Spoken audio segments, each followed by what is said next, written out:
Hi everyone, I'm Kim Scott, and this is Spots of Time. This week's reflection is about finding and moving toward common ground with one another in our nation, at least in our small part of the nation.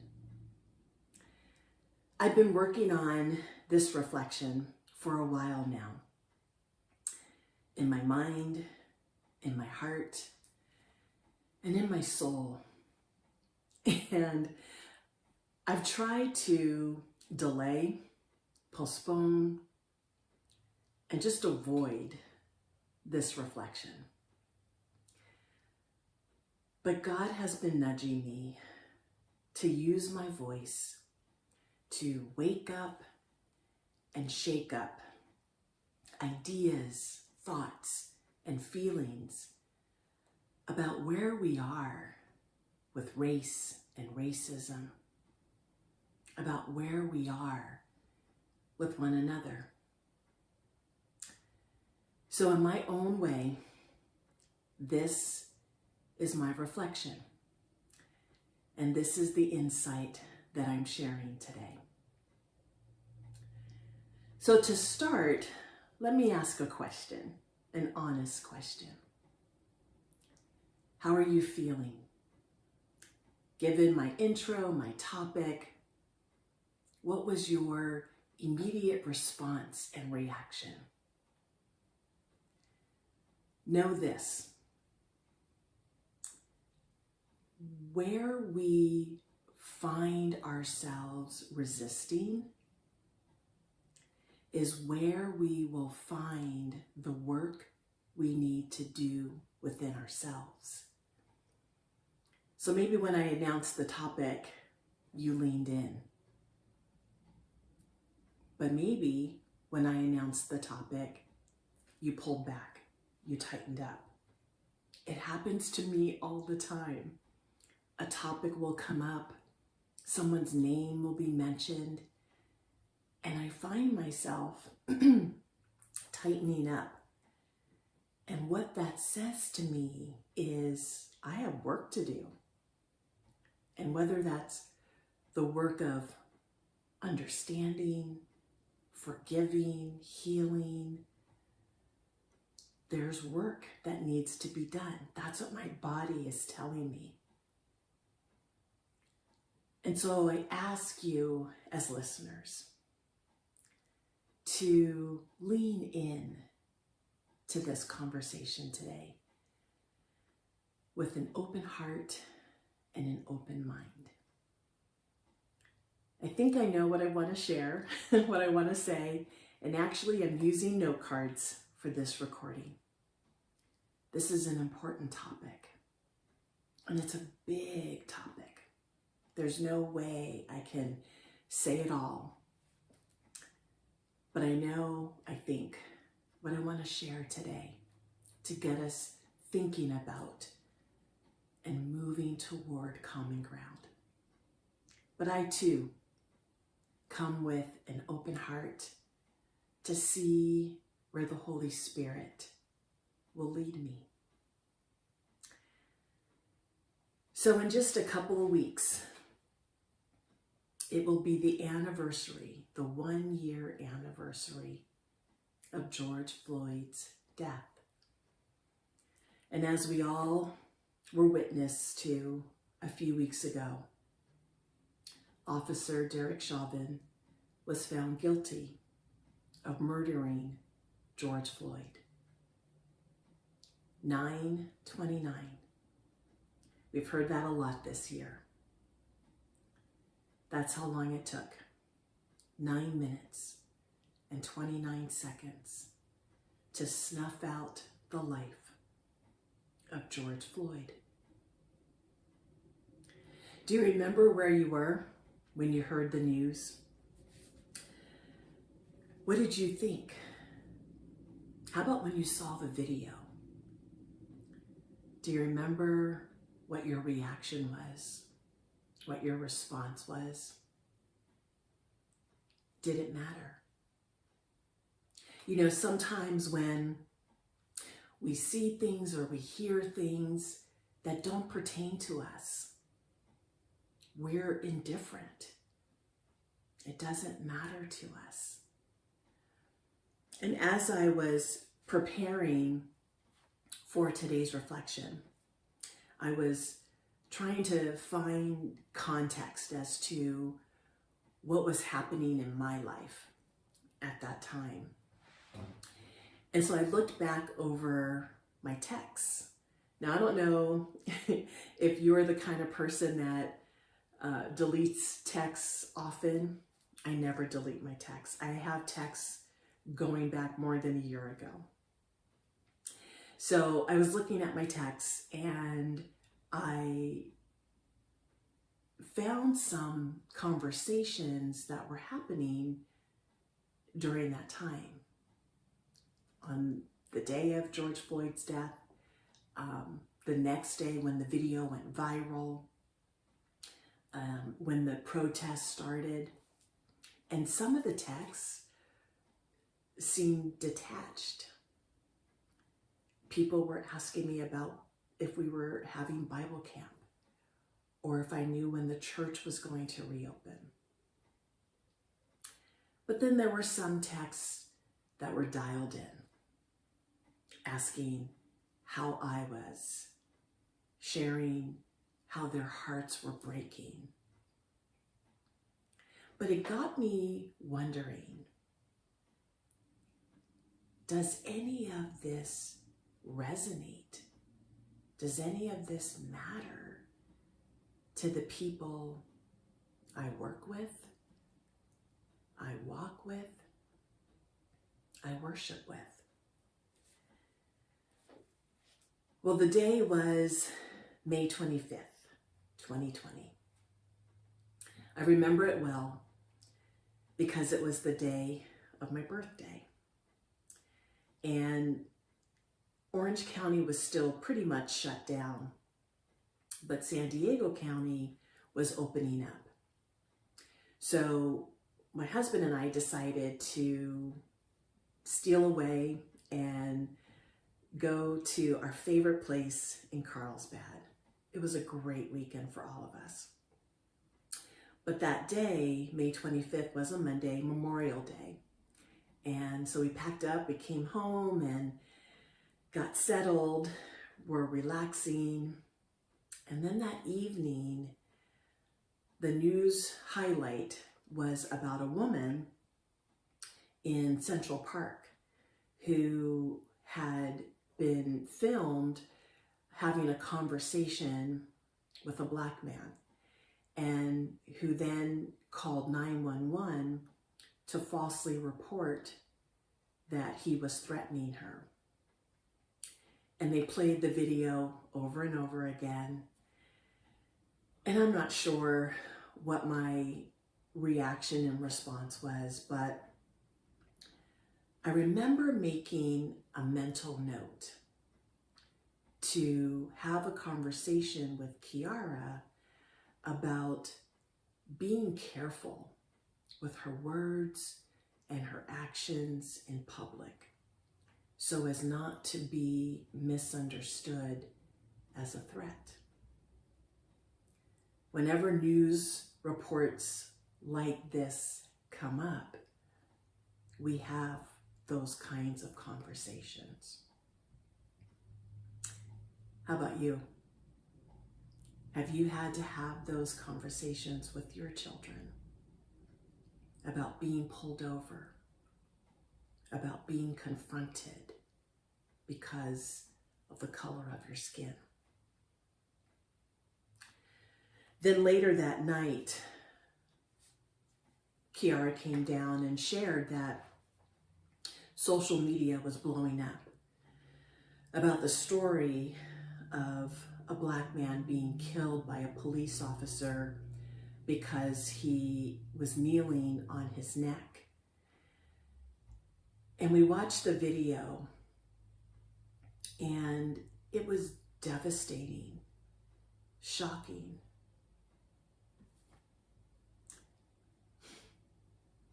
I wept. And as a woman of color and as a woman of faith, it crushed my spirit to see this police officer kneeling on the neck of a human being who was crying out, "I can't breathe," for 9 minutes and 29 seconds. In the days that followed, watching the video over and over again, watching the protests that ensued, I felt so many different emotions. I mean, I was grieving, I was sad, I was depressed, I was outraged. And occasionally we just had to turn the TV off to detach a little bit. But in those moments, I remembered and recalled my own experiences with racism. And it was a really good time to share with my family. Gary knew a lot of what I had gone through, but we really hadn't shared a lot of that with Kiara. And so I shared a little bit about my younger life and the experiences that I went through.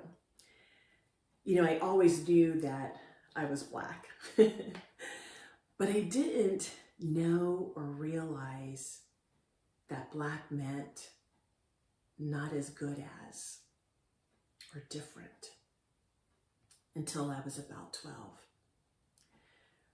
We moved from Philadelphia to California. And in Philadelphia, the environment that I lived in was, for the most part, all Black. Our neighborhood was all Black, and the school I went to was all Black. The church I worshiped in, all Black. And really, I think the only white people that I encountered were the nuns who taught me, the priest who led our church, and I think some of the store owners of shops that we went and frequented.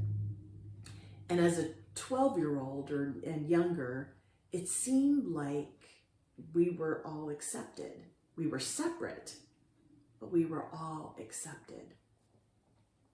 But then we moved to sunny California. And within a few days of arriving in California, I remember hearing my parents talk about how the neighbors started a petition to keep us from moving in. And I'm not sure what I thought exactly, but my family didn't talk about stuff like this. And so I think I just felt like, well, why? And it opened up in me the idea that as a Black family, people didn't want to be with us. And I didn't understand that. A few weeks after moving into our home, someone threw a Molotov cocktail in our backyard. And again, the realization was setting in that being Black meant being different, not as good as, not good. In my Catholic grade school and high school, I was introduced to the N-word. In my sophomore year, Alex Haley's book, Roots, was made into a TV miniseries. And it didn't take long for Kunta, who was the main character, for that to become my nickname. And the students, who some I called friends, thought it was funny. And I don't know why, today looking back, why I didn't use my voice to say, please don't call me that, or that's not funny. I'm not sure. I don't know if it just didn't dawn on me to say those things, to speak up. I remember when my parents were trying to sell the first home that we bought in California, and after weeks of it being on the market and getting no offers, I don't remember how I found out or if I overheard, but I realized that the realtor had asked my parents, or suggested to my parents, that we take our family pictures down from our walls. They did. And that same day, they received an offer. In my junior years, the end of my junior year, some friends and I were just excited to be seniors the next year. And so one of my friends said, let's, have a sleepover at my house to celebrate. And I was so excited.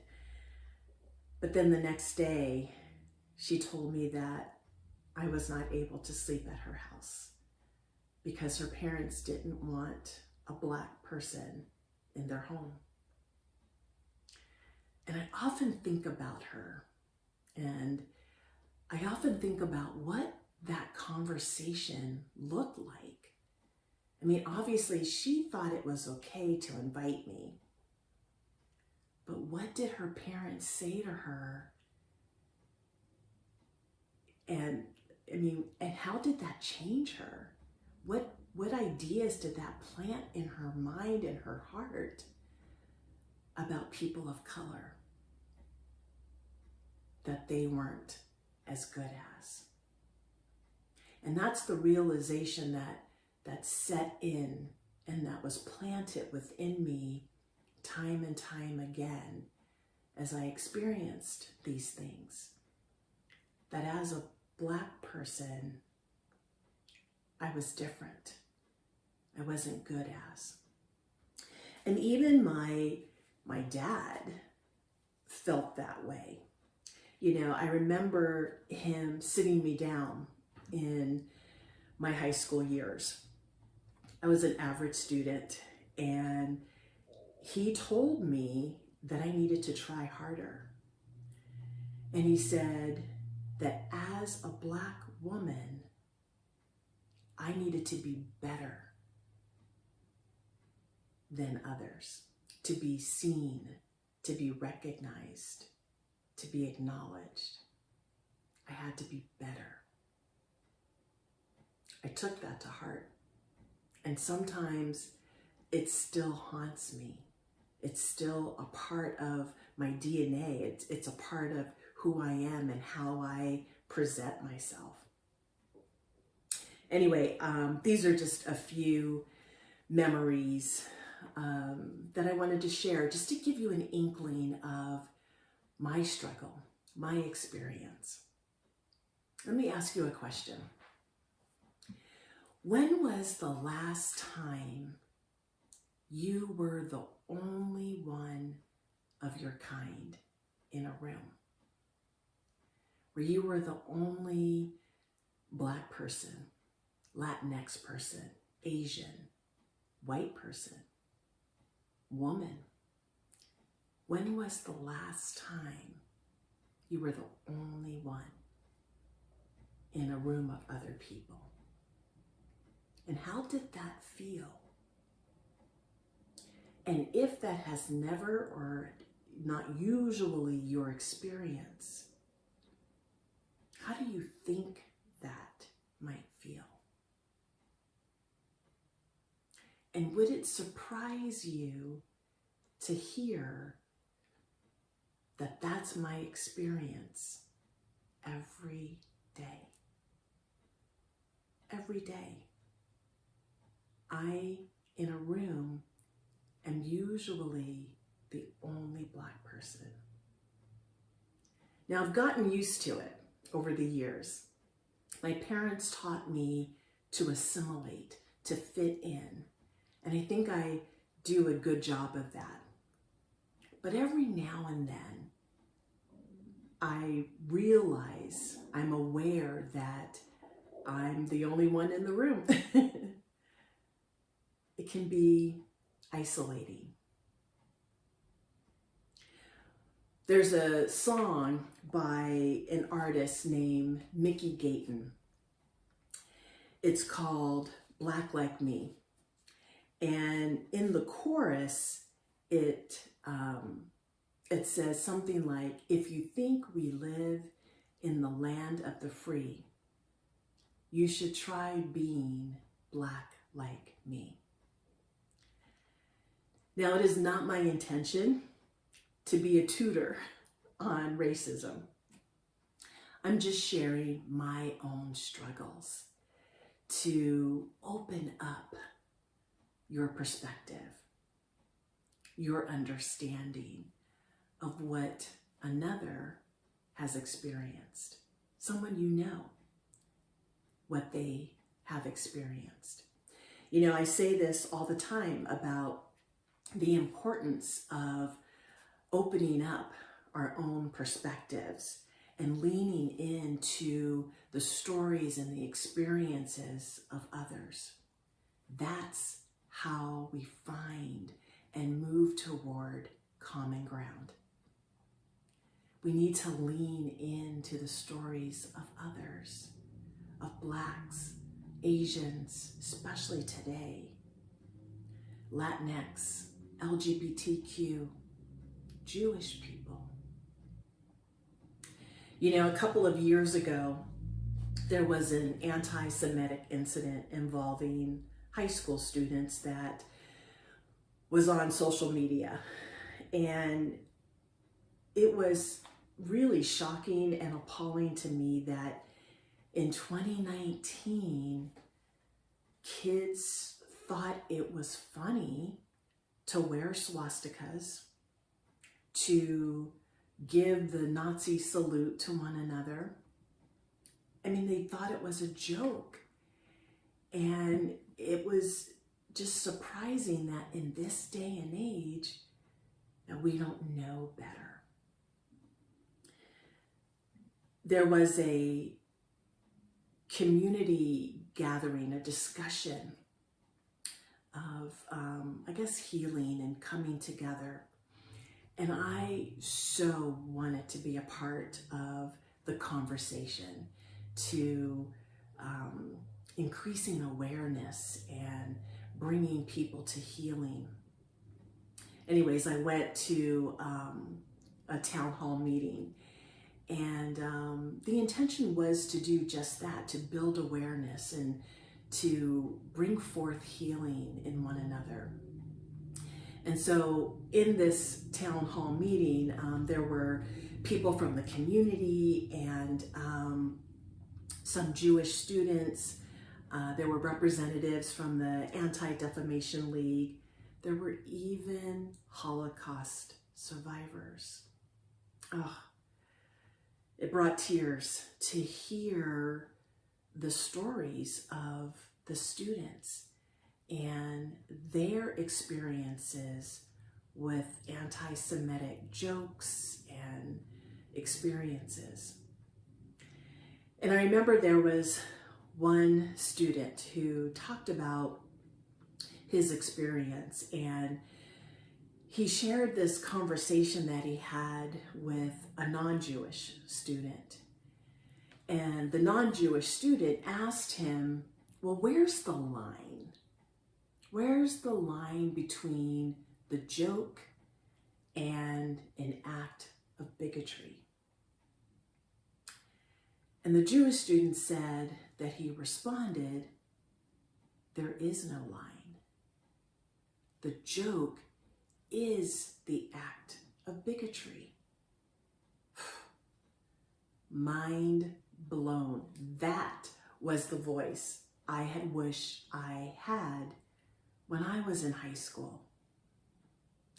He so beautifully articulated that jokes, that stereotypes, jokes that perpetuate stereotypes, lend to a larger issue of discrimination. Jokes are not okay. I learned so much just by attending that meeting. My heart exploded with compassion. And that's what happens when you listen to and learn the experiences of others. Do you remember the last time you were enlightened? Do you remember the last time you were moved to compassion by listening to the story of another? Maya Angelou says that each one of us has lived through some devastation. Isn't that the truth? She says we need to look at one another, listen to one another, and say, I understand. Wow.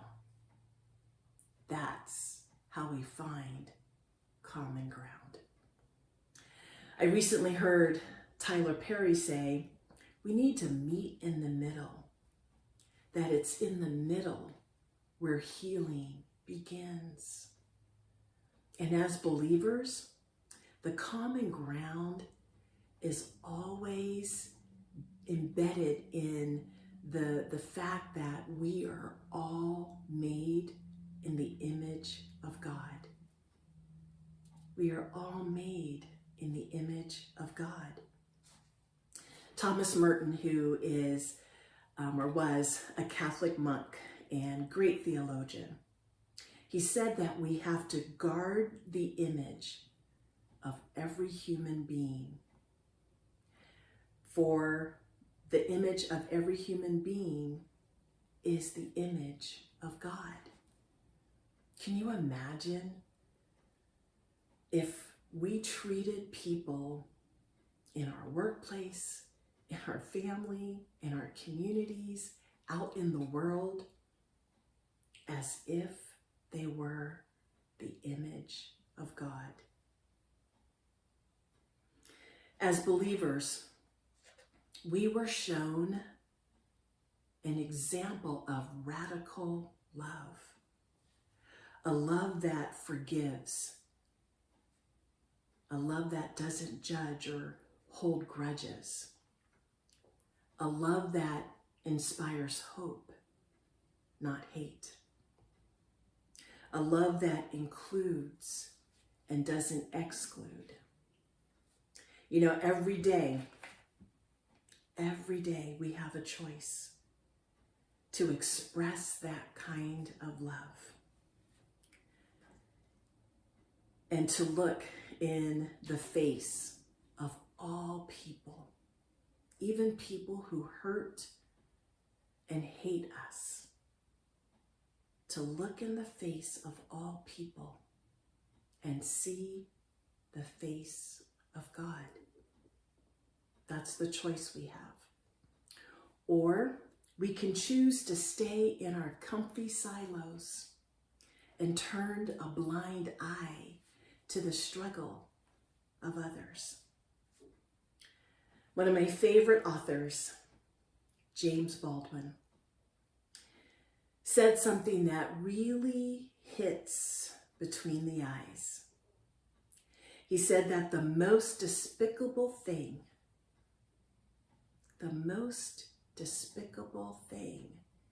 is to be indifferent to another person's pain. Wow. I don't know about you, but that's a wake up and shake up idea for me.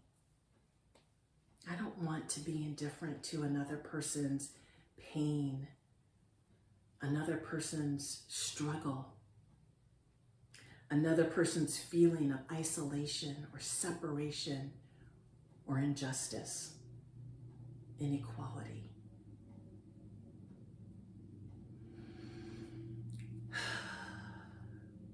Well, there's so much more to say.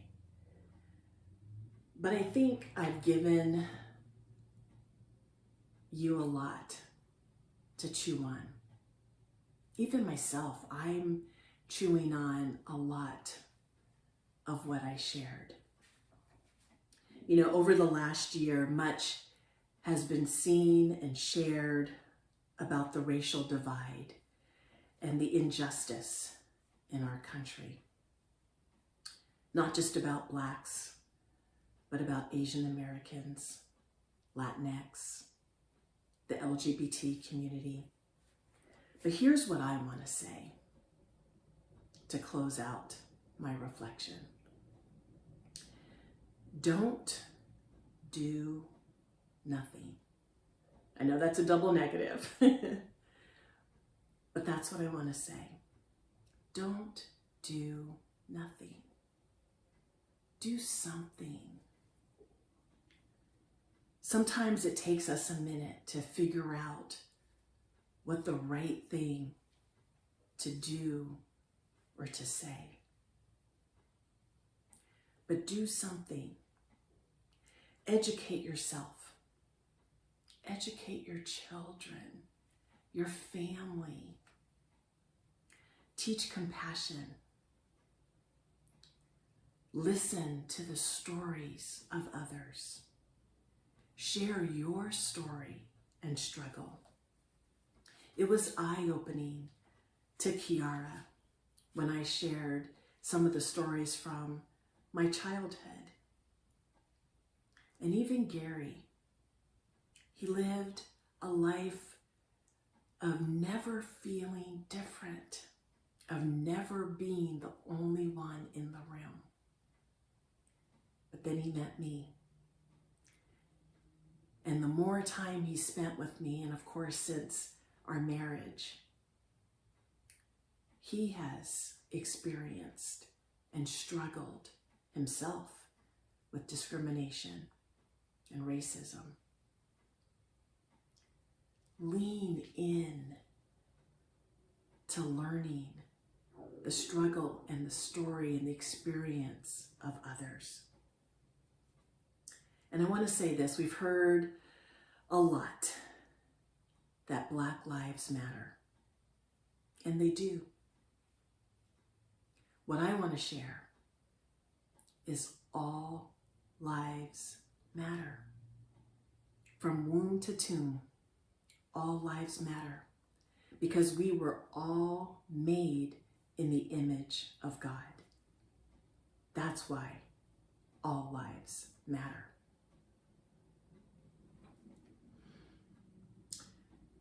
I have a dream.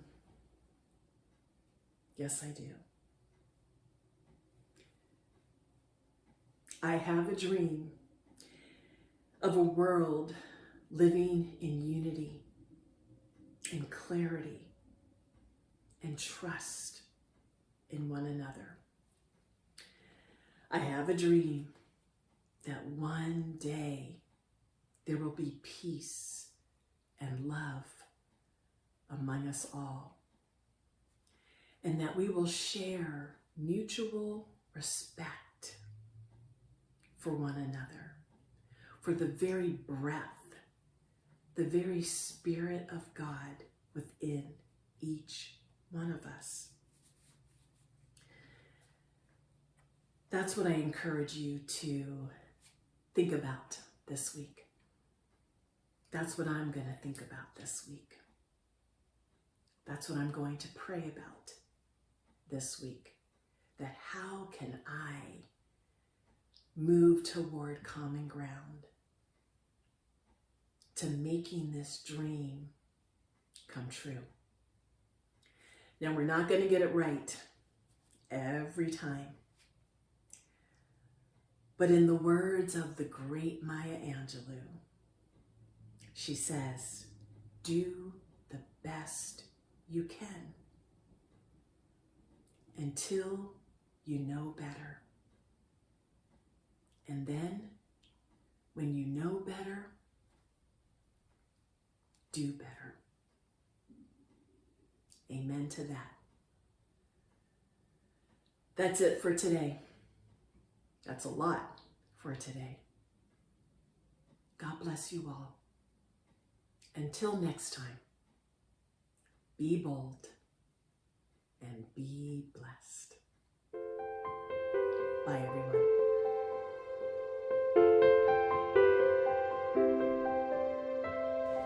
Thanks for watching. Please consider subscribing. This beautiful music you're listening to is provided by Michael Upward. You can also catch me on Instagram at spotsoftime.yt. Thanks, everyone.